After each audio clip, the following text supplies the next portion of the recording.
This is Coach Lee, and in this video I'm going to talk about the no contact rule and if you should use the no contact rule after you've been broken up with.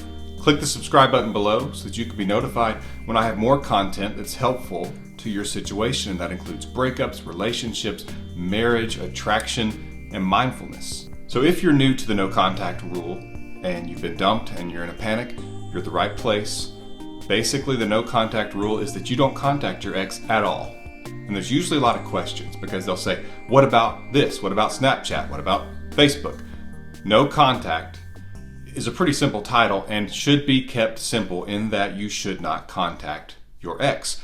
And there's a reason for that, which I will get into in just a minute. But for those of you who have heard of no contact and you're asking if you should use the no contact rule, I want to talk to you just for a moment. A lot of the comments on my YouTube channel, and most videos get several hundred per day, will ask, what about in my situation? My situation is unique. And it is true, sometimes there are unique situations where no contact has to be modified.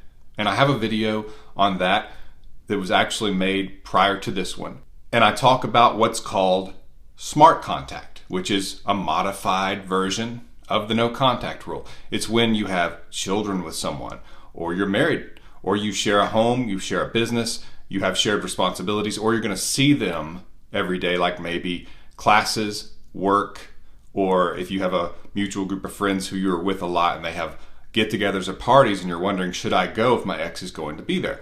I talk about that in the video about smart contact. And the general rule on that, so that you don't feel like you're not getting an answer to that, is that you still need to live your life. And sometimes you're going to bump into your ex if you have that many common strings with them. Friends, work, school, church, then you're probably going to see them. And you need to respond calmly, casually, politely, and you need to interact with other people. It's good for them to see, but it's good for you to do as well. You can watch my video on smart contact to get more information about that, or you can take a look at my emergency breakup kit that's linked to in the description below, and it helps you get your ex back. It's a guide to getting your ex back. If anything works, this will.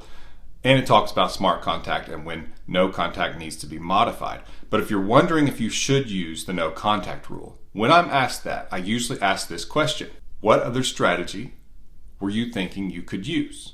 Because a lot of times people go back to trying to talk their ex into getting back together with them, trying to reason with them, to remind them of what the two of you had together, trying to jog their memory, shake some sense into them, rattle the cage, and it just doesn't work. And you probably have already seen that if you're watching this video. Maybe you haven't talked to them yet, and that's a good thing. Maybe after the breakup, you have gone into no contact without even meaning to. You just didn't know what else to do. And that's actually a great thing. But if you think you can talk them into getting back together with you, as I mentioned in one of my earlier videos, would you trust that? If you could just talk them into changing their mind, something that major, breaking up with you, ending the relationship, that you could just talk them back into it and they would just, okay, and get back together with you. Would you trust that commitment? Would you trust the relationship? Would it feel secure to you? I doubt it. It shouldn't, if they're that easily swayed back into it. The reason for that is because they have not just made this decision quickly, most of the time. Now there's exceptions when there's been cheating, when there's been extreme anger and yelling, fighting. Sometimes a person can just make a decision quickly, but usually a breakup happens after weeks, months, maybe years of them thinking about it, fighting in their head. No, I don't want to do this. Choosing to stay in it sometimes and just pushing forward until finally they felt like they couldn't do it anymore, but they have been having talks with themselves in their head for a long time before they broke up with you. And like I said, long time can be relative. It could be a few weeks, it could be a few months, it could be a few years. But the point is that whereas you were blindsided by this, they planned this. They have built to this. And so if you try to talk to them, they've already had those conversations in their head with themselves. And so you're outmatched. They know the answer. They know how to fight back. And when I say fight, I just mean argue with you. And if anything, it can reinforce it inside of them. I see that time and time again. And it's frustrating for the person who's in your situation because for you, it seems so simple. Let's give this a try. One of the things people ask and I have a video, I have articles about this topic, is they'll say, why won't my ex even give it a try? And because in your mind, if you're asking that question, for you, these issues really only started being a problem right now. That doesn't mean you didn't know that they were there, that some things maybe happened between the two of you that were difficult, that had conflict, or that needed to be worked on, but you thought everything else is fine. And that's why you feel blindsided, is because for you, it seems like it just happened. For them, it's been ongoing. They've been dealing with it, discussing it in their head, making a decision, and they have gotten to this point now to where they feel like they have to end it. And so people in your shoes will often say, I don't understand why after all this time we've had together, after this emotional investment, these experiences, these deep emotional connections we've had, why they won't even give it a shot, why they won't even try. It's because in their mind, they already have. And you probably didn't even know it. They were trying to work on something. They were trying to help you. They were trying to help themselves. And it did not work out. It didn't improve.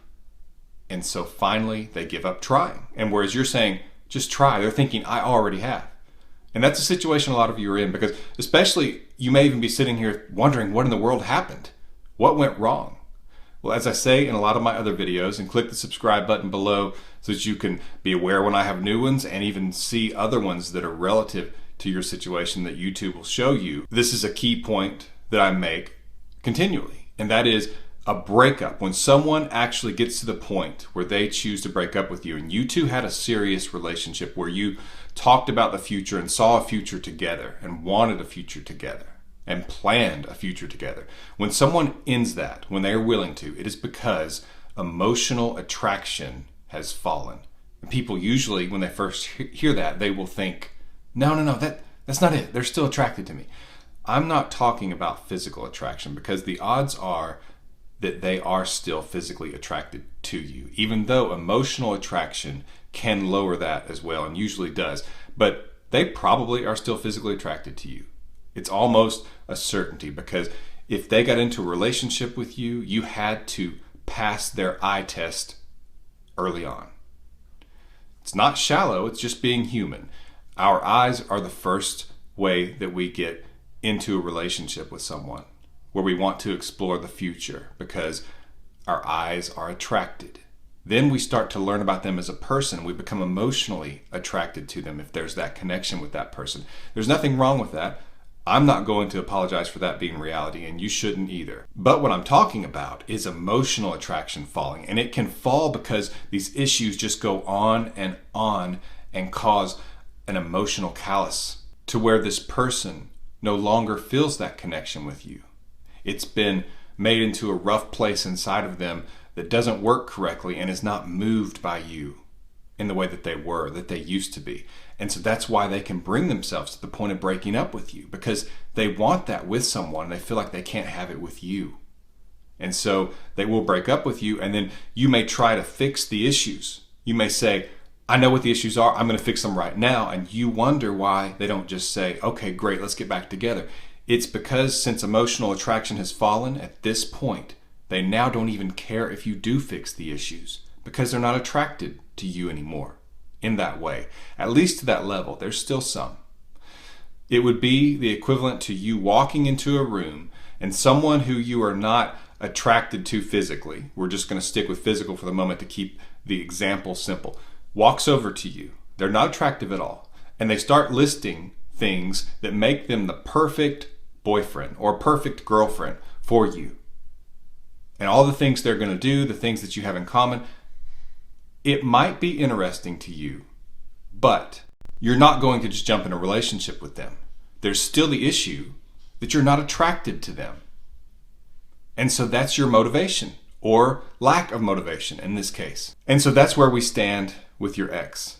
So what do you do? Because if you're not attracted to them, then you don't have leverage. You don't have a weapon, so to speak. You can't just stand there and say, here I am. I know you're attracted to me, so come back and be with me.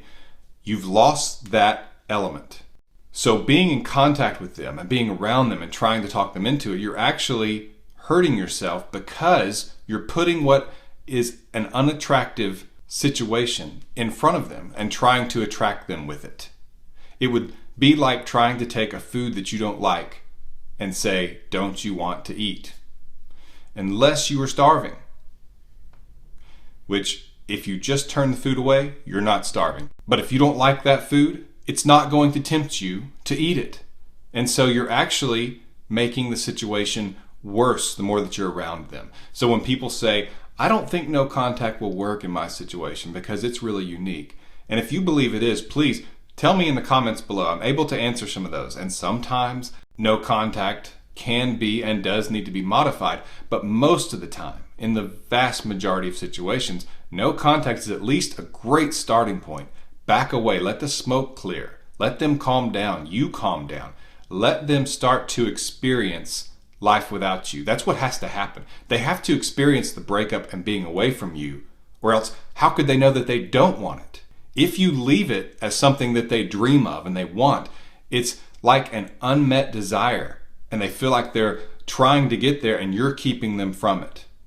So if you think you can talk them into it, and sometimes you can temporarily, but they usually leave with a stronger head of steam than they did originally, and they're even harder to get back. So stay away and go into no contact so that they can experience the breakup. And another part of no contact is you want them to miss you. I know you do. How can they miss you if you don't leave them alone? You see, you leaving them alone is actually when they can miss you. If you are there, they cannot miss you because there's nothing to miss. Here you are. And so they have to miss you. It's a powerful part of restoring attraction is to miss and want you back and to feel like they could lose you. It's very key that they feel as though they could lose you, that you are strong enough you could move away. The way you show them that without words, because words usually come across very wrong when you try to say, "I could move on, there's other people, there's other fish in the sea, tons of dudes are wanting to date me," or whatever it is you're going to say. That usually blows up in your face. They usually take offense to that. Don't say that. Show them. Actions are always more powerful than words. Show them you can live without them and that you have the potential to move on. Let them wonder about it and be preoccupied.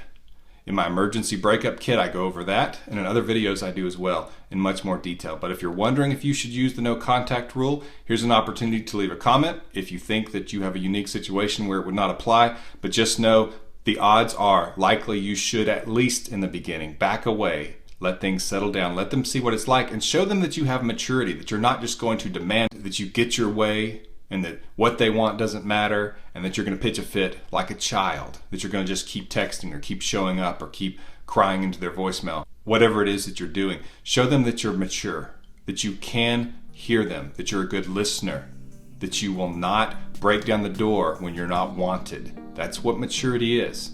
You don't force people to do what you want. You invite them to. It's always more powerful.